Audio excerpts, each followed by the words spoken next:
Welcome back. If you have made it to this point in the Davis Brothers series and you have seen all of the episodes, you may already have your own conclusions as to what the answer is to this mystery. And for those of you who are just tuning in for the first time, this is kind of the conclusion, the final episode in a series. I think this is probably episode 6, where I have been doing this very reasonably exhaustive research, as the genealogical proof standards say.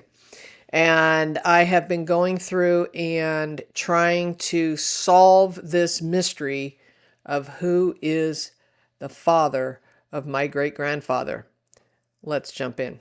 For the last time, I'm going to recap this problem that I've had. My great-grandfather, Henry Gustav Henley, known as Gus, we never really have known exactly who his biological father was. Okay. So I have this plugged in here. Ignore that for the moment because we're going to go through all of the evidence and kind of recap that. So let's talk about this for a minute. Let's go to the tree for a moment. Here we have Gus, and here we have his mother, Rebecca. And the family lore is that she liked to have men around and have children, but she didn't really want to marry any of them. And I guess the rumor was that, so I got this from a woman who wrote this book. It's huge. This is a giant book. She wrote it about the Henley family, and she had interviewed one of the grandchildren at one point before she passed away when she was creating this book, when she was writing this book. It's called The Saga. David Vestal Henley and Eleanor Lassiter. You can't get this book anymore. She gifted me that one.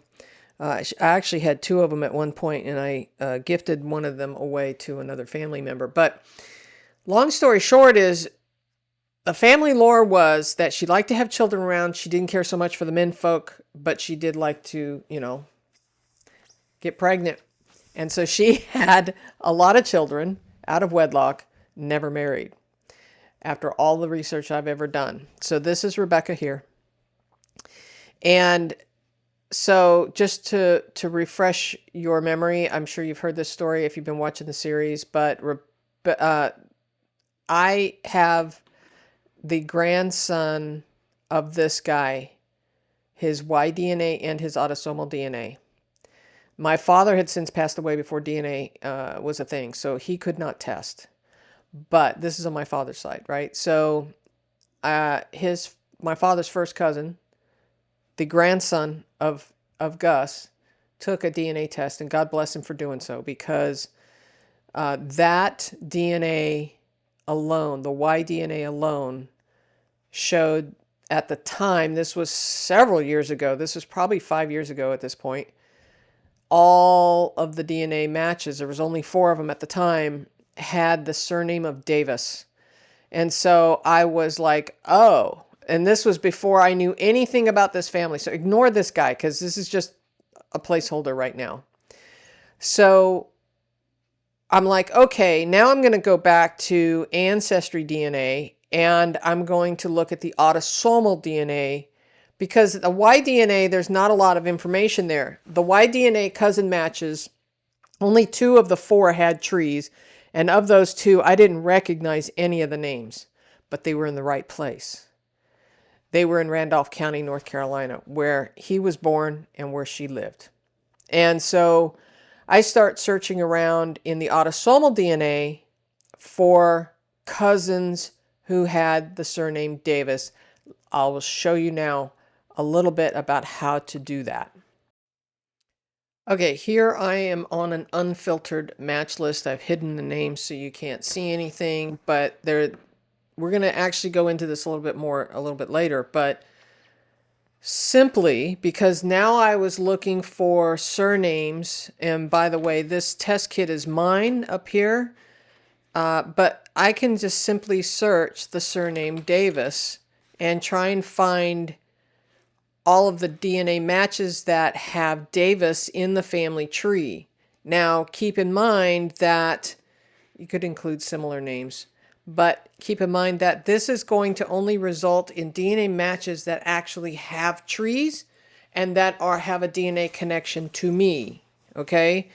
So if I click on search, I come up with a bunch of DNA cousins. Now you want to skip over the first cousins or siblings because that's not going to help you. We're looking for the descendants.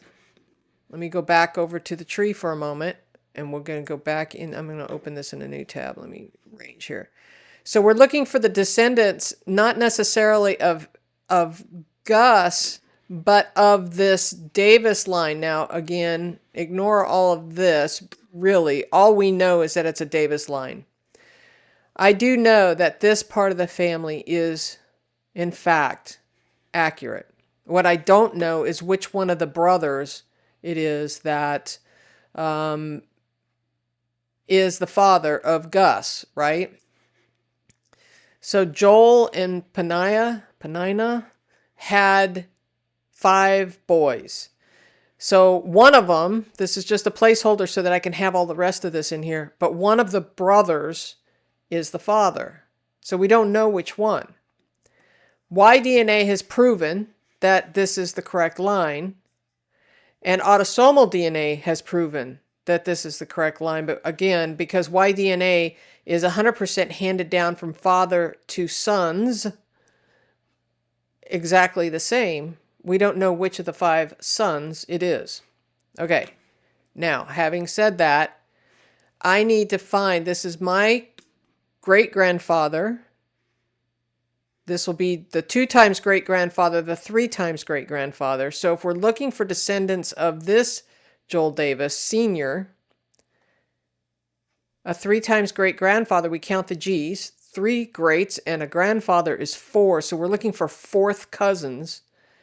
These are the people that are going to descend from my DNA results. These are going to be 4th cousins, right? Great. Let's count that again. Great-grandfather, there's 2 G's, 3 G's, 4 G's. 4 G's, thus 4th cousins. It's just a quick and dirty way to figure it out. So when we're looking at our match list, we have 2nd cousins, 3rd cousins, and so on. And we're looking for really either the 3rd cousin or 4th cousin bucket. Now, sometimes you can have once removed in an upward direction. It's a long story. But nonetheless, by the way, don't be fooled by this. There are more than 1 page of DNA results down here. Ancestry does not put 1 of 13 pages down here for some reason, but there is more. There are more DNA matches here.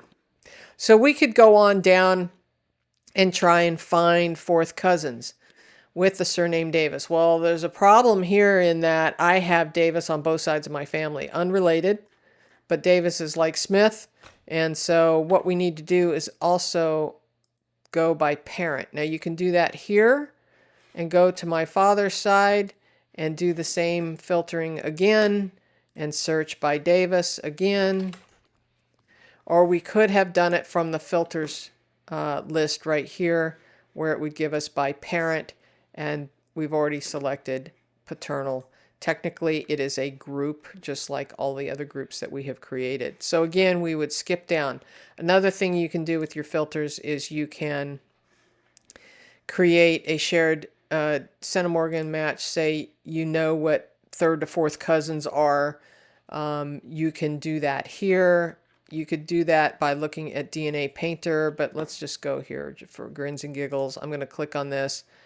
This says 32 centimorgans. So let's just say anybody from a minimum of 0, which it's not going to be 0, it's probably going to be 6. See, it defaults to 6, to say 100 centimorgans, and we could apply those filters if we want to narrow the list even further.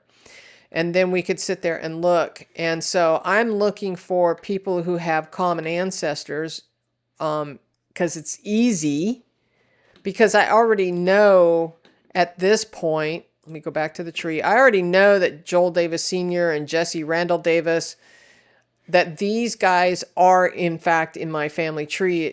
DNA has already shown that to me. What I don't know is who this person is. So knowing that, I could actually search say Joel Davis Sr. Or Jesse Davis if I wanted to. I could also filter this further to make sure that I'm only seeing common ancestors. So I could click on that. And I mean, we can stack our filters. You just have to remember how many filters you've got stacked and what your search criteria is. So here I've got 3 filters and 1 search, meaning the Davis name, and then the 3 filters: common ancestor, centimorgan range, and paternal, which is my father's side of the family. Okay. So now I could work through this and kind of look at these cousin matches and see who the common ancestor is. Now, you're not going to be able to see this because it's going to be blurred out. But over here, it'll show you who that common ancestor is. And you can click on the link and look at the through lines.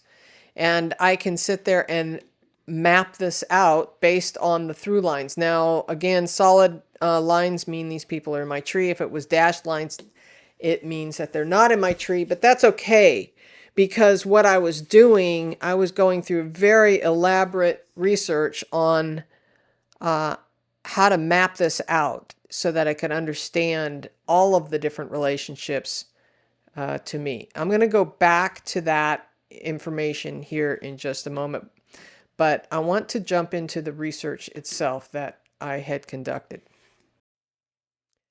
So the first thing I did when I was doing this research, and this has been years in the making, right? I went and I researched Rebecca. This is my second great-grandmother. She is the mother of my great-grandfather, Henry Gus Henley. All right, so if we scroll down here, you can see I have it labeled as a friend.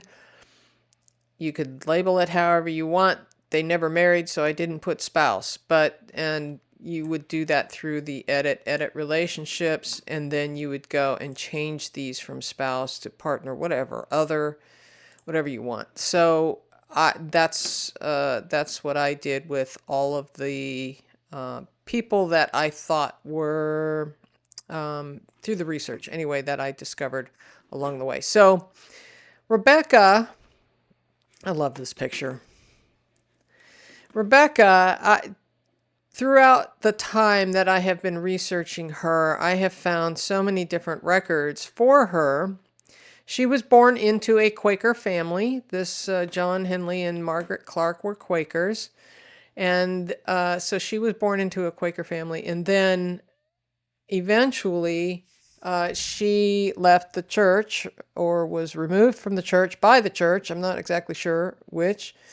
But long story short, I started creating research notes. So over here in my files is my archives under the Henley surname folder. Then we have Rebecca's folder. And inside her folder, I have categorized other folders because there were so many records I found. So I created some research notes. I'm going to open those up so you can see them. And I'm going to bring this over here so you can see it. And let's, whatever that is, turn off this. So I keep these research notes for a reason, and this particular project is no different. The reason you keep research notes is because you can keep a chronology of what you found and all of the records along the way. And if you want to insert things like her father died, I know you probably can't see that very well. Her father died and such, then you can quickly jump to that time period. Well, let's go back for a moment to the subject here, Gus. Gus is born in January of 1862.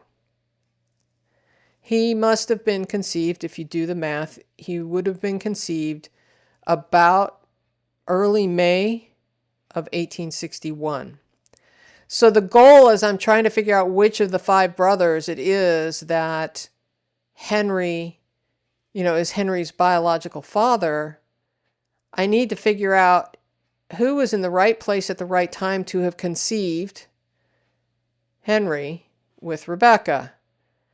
So in May of 1861, she gets together with one of the Davis boys, right? And so we need to find the right place, right time kind of scenario, which is one of the reasons why you create research notes, because in the research notes, you can start scrolling through all of the things that you have found and go, okay, in 1860, she's in Randolph County in a census record. That's the closest record I have.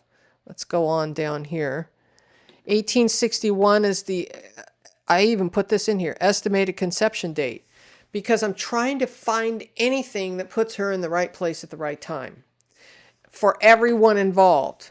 Okay, and then he's born in 1862. Well, just before he's born, this is actually backwards. I should have put this up here because Gus Henley is born after that fact. So I fixed that. Okay, so there's a bastardy bond. What is a bastardy bond? Let me explain. So in the eastern states, I guess mostly southern states, I'm not sure. I know Virginia and North Carolina had bastardy bonds. I think there's a couple other states. It really originated in England.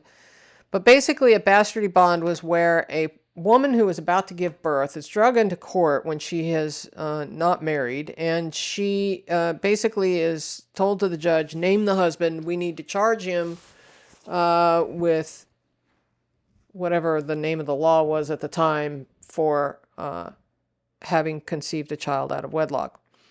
And in some cases, there's a whole list of bastardy bonds here where in some cases she names the father, and in other cases she doesn't. So the one that matches for Gus's birth, which was in January of 1862, she refuses to name the father. But let's look at the transcript because it's a little easier to see. Joshua Davis and Wiley Pickett. Wiley Pickett is a brother-in-law. Joshua Davis is named both of these guys are named as bondsmen. Basically, what they're saying is, somebody needs to be responsible for these children or this child that is about to be born. And if you're not going to name the father, Miss Rebecca, then you need to come up with some bondsmen. She does. Joshua Davis and Wiley Pickett both name or say that they will make sure that the child is cared for. Basically, that's what the bastardy bond is. Well, if you look, I have another document here where Joshua Davis is named in 3 different bastardy bonds. And then there's some other ones where her mother is named in one. That's a different story there. But long story short is that Joshua Davis is named in 3 of them. And so I'm like, okay, well, maybe Jesse Gibson also. And Exum Davis, which is the youngest brother. And then Joshua Davis is the second youngest brother. But, I had plugged in Joel Davis. So let's go back and look at all of the brothers just as a recap in case you are new to all of this. So Joel Davis and his wife, Penina Newby, have all of these children. Micaiah, Jesse, Edith, Joel, Elizabeth, Joshua, Nancy, and Exum. Now, if you've been following along in this series, you've seen me work through the research notes on a lot of these, not all of them. Some of them were just too boring to record. So, long story short, Micaiah Davis, some of the GeniaNet research that I found, right? This is user trees. A GeniaNet thing showed that Micaiah had never married, when in fact he did. I found a record where he named a woman named, I think it was Christine. And then, but they never had any children. So of the 5 boys, Micaiah, Jesse, Joel, Joshua, and Exum, I guess we could cross off Micaiah because in all the research I found, he died without children. So he never had any children. So 1 down, 4 to go. We have Jesse, we have Joel, we have Joshua, and Exum.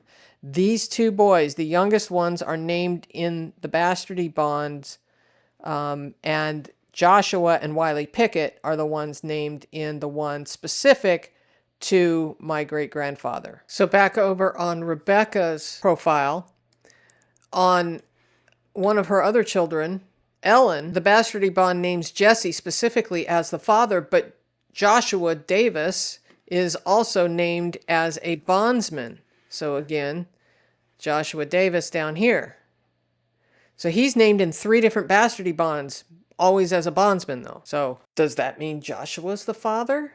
Because a lot of times the father is actually labeled as a bondsman because the mother refuses to name who the father was. So instead he'll step up as a bondsman and not necessarily admitting guilt.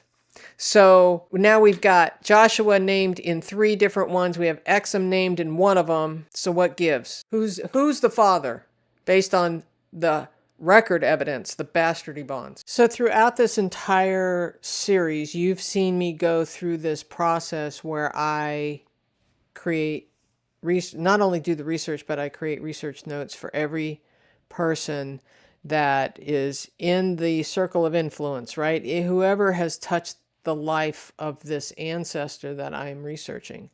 In this case, it is a whole family unit. So here I have all of the Davis research that I have ever done on all of it, including some DNA research and such.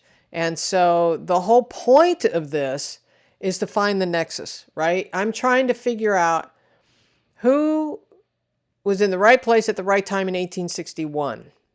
So throughout this process, throughout the series, you've seen me putting together and going through all of the research notes, going through all of the research records and things that have been found on Ancestry, on Family Search, on wherever I can find them, newspaper research, whatever it took, and put them into research notes. So I have gone through and I've got all of the research notes for all of them. So here, quickly looking at Micaiah Davis, I did all of his research notes and going through this process for him. And I just started with all of the siblings, including the women, because it's important to note that they may have had some records in their files that may have assisted, or had some information. Maybe one of them died and one of the siblings was there at the funeral or whatever. So long story short, Micaiah Davis did not have any children, as I mentioned before. There was some references of him being in a Quaker, the meeting house for Back Creek. So there was quite a bit of information here, and he ultimately was, I believe, kicked out of the church. He was disowned for being a member of society, for being a member of our society, and appoints Joseph Newby to go talk to him, who is also another family member. But long story short, he leaves the Quaker church, as did almost all of the family. So going back over to, this is Rebecca's, sorry. These are the research notes for Jesse, the second brother, right? We crossed off Micaiah. Here, Jesse gets married in 1831, and here in 1834, he moves to Adams County, Illinois. So does that mean that he's crossed off the list? In 1834, he's getting land from his father, Joel. And so looking through his research notes, he is in 1860 in Monroe Township, Wayne County, Iowa. So now he's in Iowa.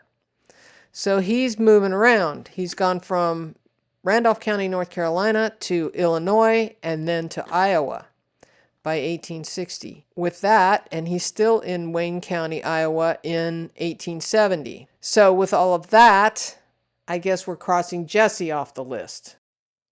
All right, that brings us down to Joel. We're looking at Joel's research notes. Well, In 1854, we find him in a Iowa Quaker meeting record. He is being received, which means he had gotten a certificate of removal from Back Creek, which is in Randolph County, and now is moving to Iowa. Or it might have been, I think it was another location too. I think he also went through Indiana at one point. So again, great-grandfather is born in 1862, conceived in 1861. So I'm looking in my research notes in that chronology for 1861. And here we have, that's when Gus is conceived. And here we have 1862, he's born, and in 1862, Joel Davis is mentioned in a newspaper article in Iowa. And in 1866, he's disowned from the Quaker Church for offering to strike his fellow man. So I love the Quaker records. They got a lot of detail. So long story short, Joel is in Iowa as well. So I guess at that point, because Rebecca is still in Randolph County between 1860 and 1870, Joel and others are a long way away in Iowa. So I guess we're crossing off Joel off the list. All right, now that brings us to Joshua. We are looking at Joshua's research notes as we're getting close to the 1861 time period. And we can see from a lot of the records that I found that Joshua, he is buying land from Thomas Walker. This is in Randolph County. He buys land from his brother Micaiah Davis in Randolph County. He buys land from Wiley Pickett. Remember Wiley Pickett's name? He was the one that was in the Bastardy bond along with Joshua Davis. Clearly is a friend. And Joshua Davis is buying land from other family members. And I'm going to skip past the research, the source citations. In 1860, he's in the Western Division of Randolph County. He is with his wife. And they are living with Mike Davis, which is Micaiah, his older brother. And Joshua is a farmer, and so on. Joshua is named in a deed of trust for, I believe that had to do with an estate. And then in 1862, he's named in the Bastardy bond again with Wiley Pickett. So I had copied this into the research notes. He's named as a bondsman. All right, so, and then he's still in the Quaker Church in Back Creek. I'm going to hit save because I just made a typo or amended that. So he's in Randolph County. There's no doubt, based on the records, that he is in the right place. So I guess he is a possible candidate. Okay, so that brings us to Exum Davis. This is the youngest brother and closest in age to Rebecca. Just saying, she was born in 1879. He was born in 1827. And as you can see here, he's selling land to his brother Micaiah. Here in 1860, he's in Randolph County, North Carolina. Therefore, he is in the right place also. And he is named in the Bastardy bond for 1864, along with his brother, Joshua Davis. And Exum Davis are both bondsmen in this. Nobody is named as a father.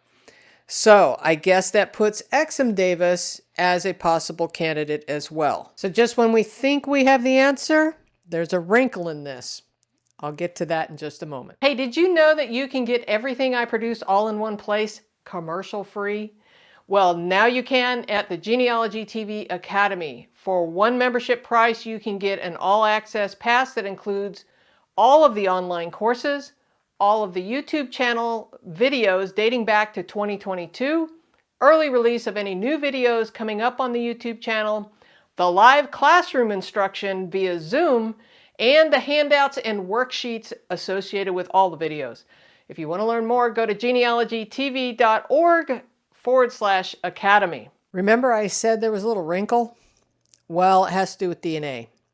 And so over the last several years, I have been mapping out every DNA descendant, every DNA cousin who descends from Joel Davis Sr. And I realize you probably can't see this. This is an Excel spreadsheet that I had been doing for several years. And basically what it is across the top is the oldest oldest ancestor, right? Joel Davis Sr. Then we have Micaiah, Jesse. Jesse married twice, so he's in here twice, and the children associated with Jesse. Edith, who was obviously not a suspect in this mystery.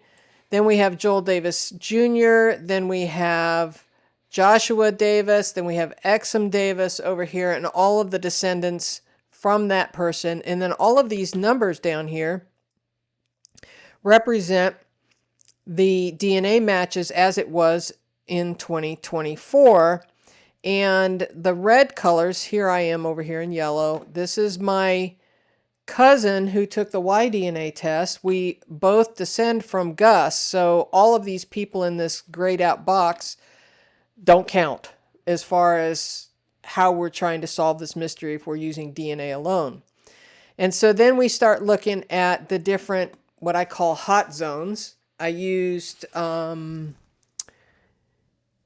conditional formatting. So first of all, when you're doing this kind of research, if you're not familiar, what you need to do is you have to line them up by generation, because with autosomal DNA, with each generation, the DNA gets cut roughly in half, right? You get half from your mom and half from your father. So long story short is you got to pay attention to the generations. That's why I lined them out in an Excel spreadsheet here. And then I did this conditional formatting, basically saying if it is a higher centimorgan count, make it red. And if it is a lower centimorgan, make it blue. Kind of like, I'm getting warmer, or I'm getting colder, right? The blue numbers are lower. And also when you start getting way down here into the lower centimorgan counts, you got to think times 2, right?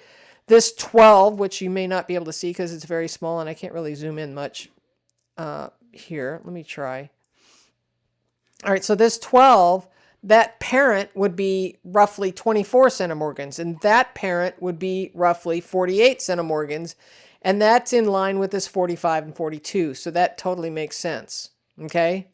And so as we're sitting here looking at what I call the hot zones, this cluster of DNA matches is higher than, ignore this again because this is all coming from Gus, okay? But this cluster has greater centimorgan count at a higher generational level, which would point to, if we go up the generations, Joel Davis Jr. But he was in Iowa. So what's up with that? So let me show you something else. More recently, I started using Lucid Chart to demonstrate basically the same thing. And so I'm going to zoom out a little bit. The EOL means end of the line, meaning there was no more children from those DNA cousins. So here, wait a minute. Before I go on, I'm going to zoom back in. Please stand by while I move this around so you can actually see it. So here is, I even went up several generations because this is more recent than that Excel spreadsheet. The Excel spreadsheet was done about 2 years ago. So here we have James Davis, Jesse Davis, Joel Davis Sr., okay? And remember, we were looking at all of the boys from Joel Davis Sr. So then the one reason why I like Lucid Chart is it's just a lot easier to work with, okay? And so then I'm going to, sorry, I'm scrolling around, moving. So way over here on the left, there's Jesse. Here's Micaiah. He doesn't have any children, right? We talked about that. Then we have Jesse. The whole purpose for doing this and going on down the line, we have all of the boys listed out here. There's Joel Davis Jr. and all of the descendants at the time I did this, which was probably about 12 months ago, and Joshua Davis, and so on, and Exum's on down the line, okay? So the reason I do this is because it's a lot easier to work with, and you can stretch the seniors, the great great great grandfathers way up here, because they are the same great grandfathers for all of these people that you see below. Okay, so what does that tell me? Well, the whole purpose for doing this, the little yellow stars, which you may not be able to see, was I was trying to identify people that I might want to test. So there was that, okay? But long story short, I went back again the other day. Let me show you what I found. So as you saw in the Excel spreadsheet, I had that hot zone, which made me think that Joel Davis Jr., who was supposedly in Iowa, he's looking like the genetic match, the biological father for Gus. So then I thought to thinking, okay, well, I have been working over on the DNA Painter website with their WATO tool. If you're not familiar with DNA Painter, let me show you two things real quick. So they have the shared centimorgan tool. This is where you can go and you can see what the various, say, second cousins, you can look and see what the outlier centimorgan count is. Or if you have a DNA match that, say, has 250 centimorgans, you can get a probability of what the different relationships could be. And one of the reasons why this is such a powerful tool is because, and you can actually use two amounts here. What's so powerful about this tool is it's a collection of user data. People have been supplying Dr. Blaine Bettinger with all of the DNA. Here's my relationship to my uncle, here's the centimorgans I have to a cousin, and so on. He collected tons of this data several years ago, and then Johnny Pearl put this website together to help us understand it. So long story short is it's a fabulous tool to help us understand the centimorgans in the DNA. So let's go back now to the front page, because he's got a tool called the WATO tool, and that stands for what are the odds. So if we go over to the WATO tool, you can see I'm using WATO Plus. You can see some stuff that I have been working on. So the first study I did was with my own DNA. So I imported the family tree, and then I used my own DNA, and basically it says I'm trying to identify my biological father. When you go to DNA Painter, you can use this for free one time, and then after that I think you have to pay for it. I just upgraded mine to, I think it was $59 a year, so that I could have a second tree, because I wanted to do two different things, and I'll show you that. So basically what it does is it takes all of that genetics and plugs it in. You can then identify DNA cousins. I've blurred some of these out, but you can identify some of these DNA cousins and their centimorgans with the family tree and see what the odds are. So here you can see that I have all some of the descendants from Jesse Davis, okay? And so it gives me the probabilities that Jesse is the father of Gus. Once you set it up, it takes a little bit of work, but once you set it up, it's not that hard. And what I did, remember earlier in this video, I showed you how I filtered down those DNA matches so I could get to just the Davis surnames just on my father's side with a certain centimorgan range, because I was looking for a certain cousin who was within range that would be a descendant from these great-grandfathers. And so long story short, I was able to identify every DNA cousin that was, I think I went all the way down to 19 centimorgans. And I plugged them into the tree, and you can actually add people to this tree if it's not. And I used through lines to help me figure out the path for some of these DNA cousins that I didn't know. And I wasn't that worried about proving every line in the through line. I just wanted to plug it in and see how everything fit, because from what I could see, most everything was looking really pretty accurate in the through lines. Okay. Now, having said that, let me show you a couple more things. So at the very top of the screen, I'm at the bottom at the moment, but let me go back to the top and show you something. At the very top, you can say generate hypothesis. And what it does is it runs all of this information through the algorithm, and it says things like, here's hypothesis number 1. Could Micaiah Davis be the father? And then it says, okay, well, if Gus Henley is here, then there would be child, and then Connie, me, right? And it says, yeah, less than 1% in this hypothesis. So I'm going to scroll back down to where I was into the notes or the hypothesis down here. See this little menu on the side? I don't know if you can see that, but it says, it's a quick way to jump around. So I'm going to scroll past because I can't really show you all of the DNA cousin matches just for privacy reasons. But if we scroll all the way down to the bottom, now we can see that Joel Davis Jr. is 48%. He's the top #1 pick for a possible father for Joel Davis Jr. There's the wrinkle. The guy was in Iowa, but the genetics, the DNA doesn't lie. It's saying it's Joel Davis Jr. And at a 48% probability, almost 49%, right? And there's actually 2 hypotheses here with the same Joel Davis Jr. being, and the check marks, by the way, those are just my icons that were imported. So if we go down to Exum Davis is the next one, the best possibility is a 3%, 2.93% probability that it's Exum Davis, and then followed by Joshua Davis. Remember, these are the 2 brothers that are still in Randolph County at the time that Gus is conceived. Is your mind blown yet? Mine was. All right, so then I got to thinking, wait a minute. All right, if Joel Davis Jr. is the father, I need to find something, anything, any record that shows that he came back to North Carolina, that he maybe came for a funeral, that he sold some land, I couldn't find anything. Nothing. Nothing puts him back in North Carolina.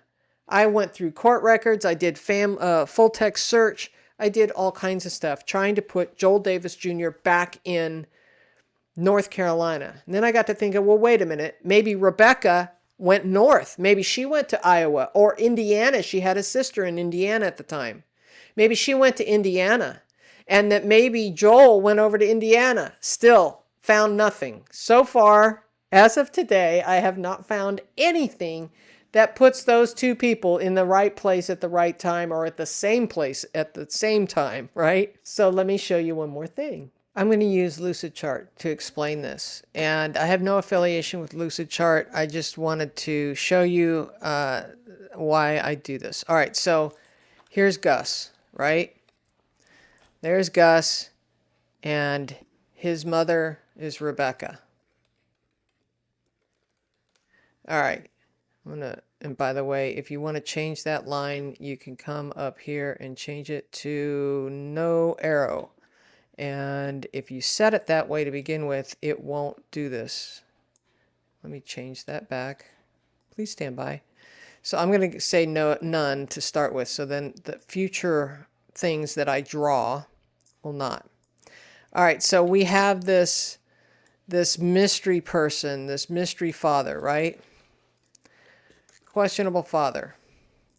I'm going to use this handle. Actually, I'm going to use this handle and come up here and hook that way. All right, so we're trying to figure this out. We're trying to solve for whoever Gus's father is, right? Let's just make it all pretty. Okay. Thing I like about Lucid Chart is you can move things together if you want. So we have this unmarried couple who has a child. They have several children. All right, so putting that aside for a moment, Gus has a child, right? A son. He actually has a couple sons. Okay? I'm going to say son number 2.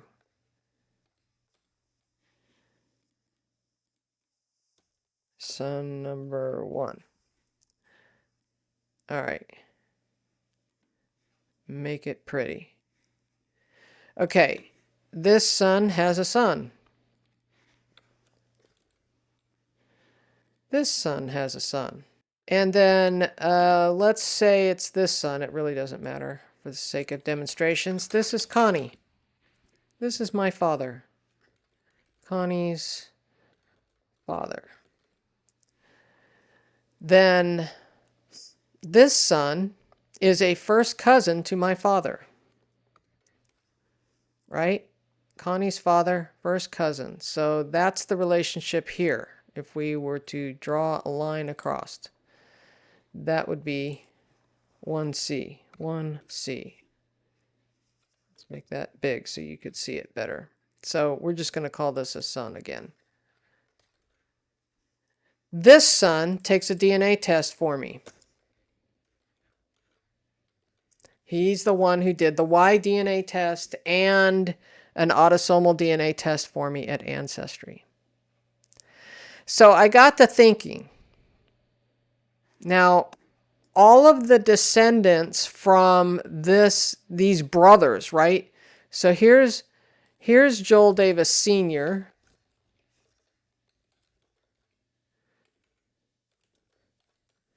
And he has lots of other kids. Let's go off of this one here. He's got lots of children, right?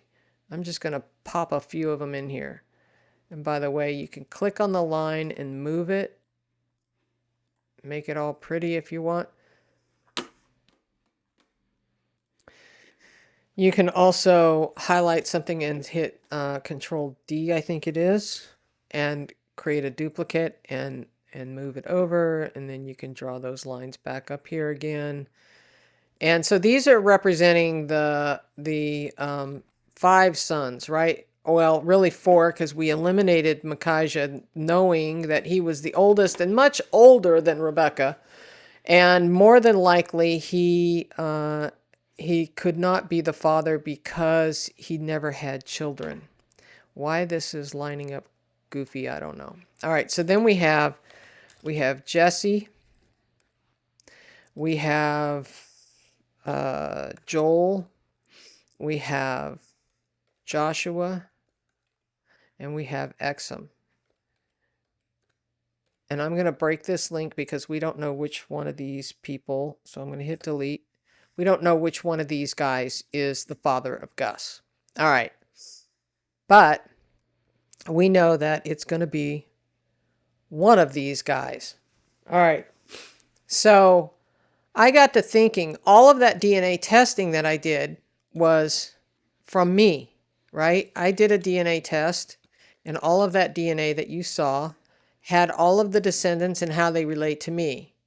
So all of these guys, I'm going to highlight this and move it over.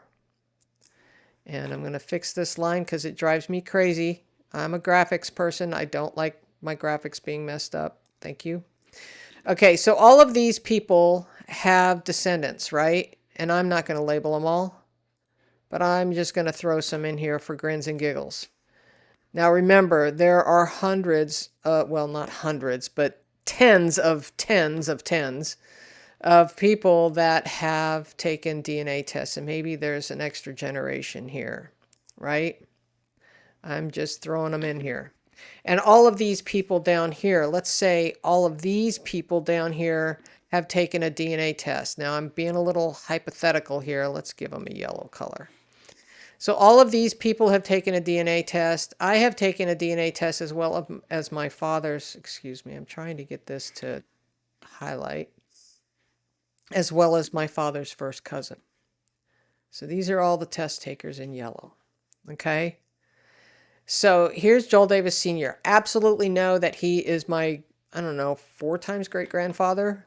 I'm trying to figure out, maybe it's 3 times great-grandfather. I'm trying to figure out which one of these suspects, let's put them in blue since they're boys, which one of these guys is the father of Gus. So I had done all that DNA testing all that DNA experiments, both on the Excel spreadsheet, on Lucid Chart, and on the WATO tool. And everything was confirming that Joel Davis Jr. was most likely him. And remember, the WATO tool showed the relationship to me as being 48% to me. Then I got to thinking, well, wait a minute. I'm just going to call him Joel Jr. 48% to me that it is Joel Jr. Okay? I'm also showing you how to do Lucid Chart while you're at it, because this is, once you get the hang of it, it is so easy. So now, if Joel Jr. is it, let's do one more test, right? By the way, this is also helping you line up your generations, right? So this is why I like Lucid Chart. It's just so fast and easy. What about this guy? He took a DNA test for me. He took the Y-DNA test, which divulged the Davis name to me, which was not even on my radar screen, because in the autosomal DNA, there was so many different matches. This was 2-3 years ago now. I didn't know. So I had started grouping, and Davis was just not on my radar. So now I'm thinking, well, wait a minute. This DNA test taker, my father's first cousin, is one generation closer to the boys, as I call them, the Davis brothers. He's one generation closer to the Davis brothers. Let's look at the WATO tool let's just do the whole thing again. So yesterday, I did the whole thing again, started with a brand new tree, downloaded a GEDCOM file from my ancestry tree, uploaded it to the WATO tool, and paid to have that extra tree. Thank you, Johnny Pearl, for creating this website, because it is awesome.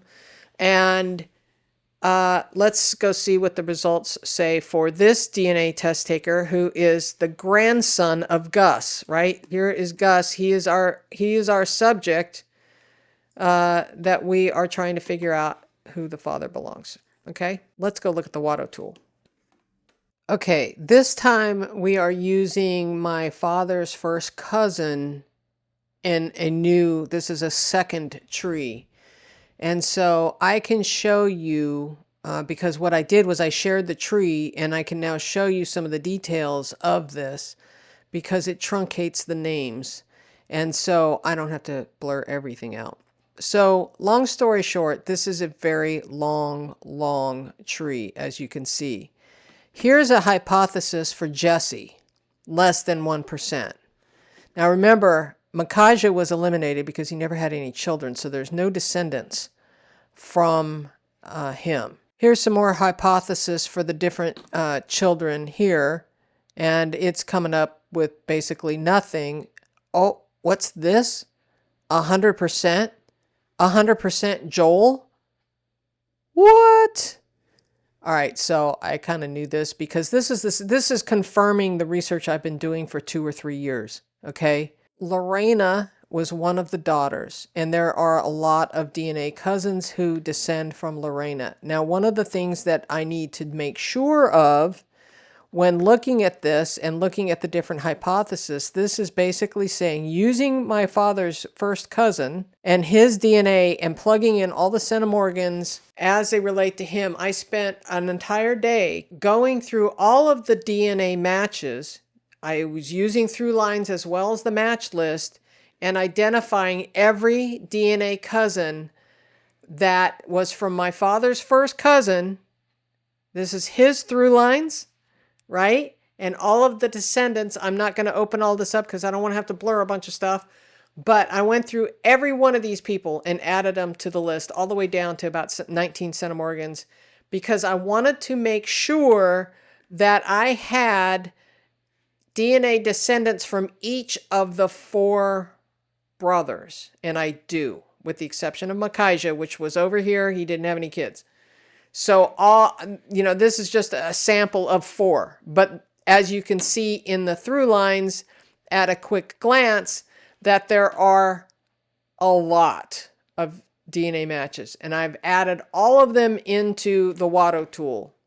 And with that, I was able to create those hypotheses. So if we jump down to the hypothesis, we are now at 99.56% sure that Joel Davis is the biological father by using one generation closer, that DNA match. This is why we want to test our family members, especially our elder family members first, so that we can have that DNA for projects just like this one. The next second best was less than 1% for Jesse. And then the next one, Exum, and the rest of them are at 0%. So that, to me, proves it, I would say, to 98% accuracy, maybe 99%. But the thing is that you've got to remember is, what if? And I have Diane Southard for this, to thank for this, because she's the one who put this idea in my head. She said, what if Micaiah had a son you don't know about? Or what if there's another person in here? What if there are other DNA matches that we're not aware of or that we haven't tested? While Joel Davis Jr. certainly is the strongest line, right, in this scenario, coming down to Gus, then all of these other people, here's another thing you got to think about. I'm going to take Gus here, and I'm going to, let's see, how can I do this? Can I connect Gus this way? Okay.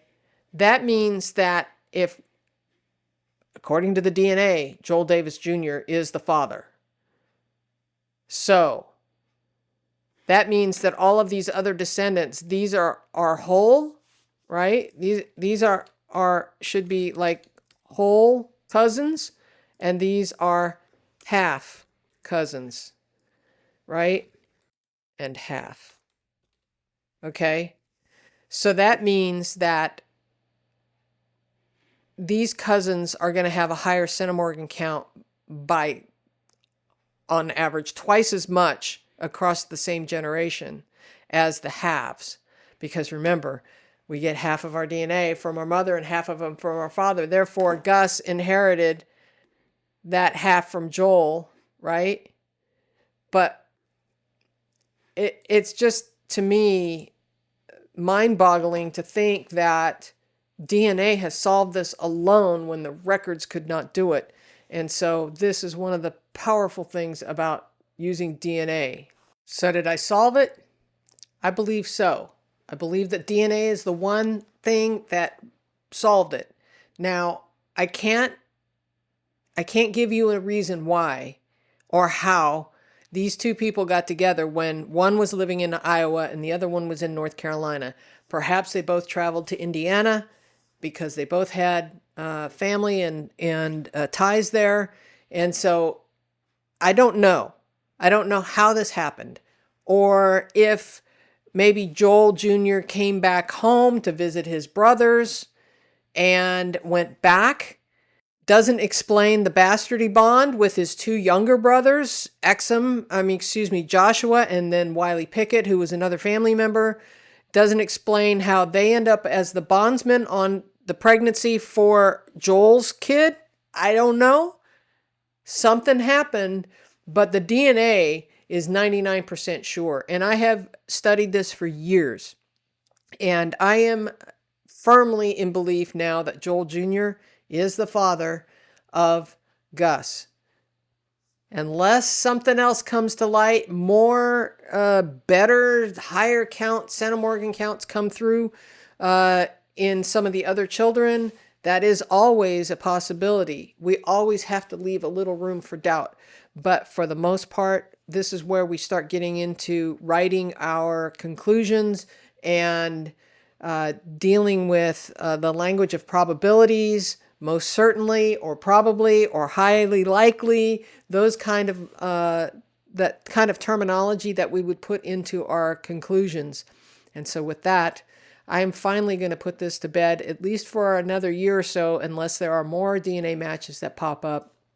I will be keeping an eye on it, I promise you, or if there are any other records that happen to come along. So, barring any other evidence, Joel Davis Jr. is the father, and with that, I think I hope that helped you in this entire series. If you watch the entire series, I do appreciate it. Make sure that you are subscribed and consider joining the Genealogy TV Academy, because these are the strategies I teach over there. How would you feel if you could resolve some of those brick walls in your family tree? Or maybe you're just getting started in genealogy.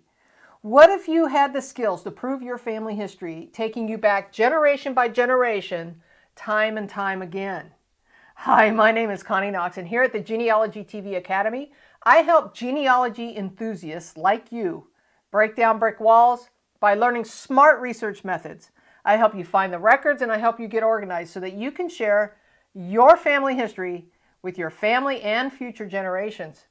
I do this through a monthly membership course. There are two components to this. Now, there is the self-guided platform where you can take the courses on your own time. And, well, I'm adding one new lesson per month. And then the live Zoom meetings where you can watch a live presentation in the virtual classroom and participate in the discussion after the presentation. Now, if you can't make one of the live sessions, don't worry. All the programs are recorded and are added in the course platform following the presentation. Now, if you have any questions, be sure to see the FAQ section at the bottom of the page. And if you still have any questions, click the contact link and I'll be glad to answer your questions. So, are you ready to learn some new skills to help prove your family history, get organized, and break down some of those brick walls? All right, well, if you want to learn more, hit the Get Start button to learn a little bit more about pricing and how you can get signed up. All right, we'll see you in the virtual classroom.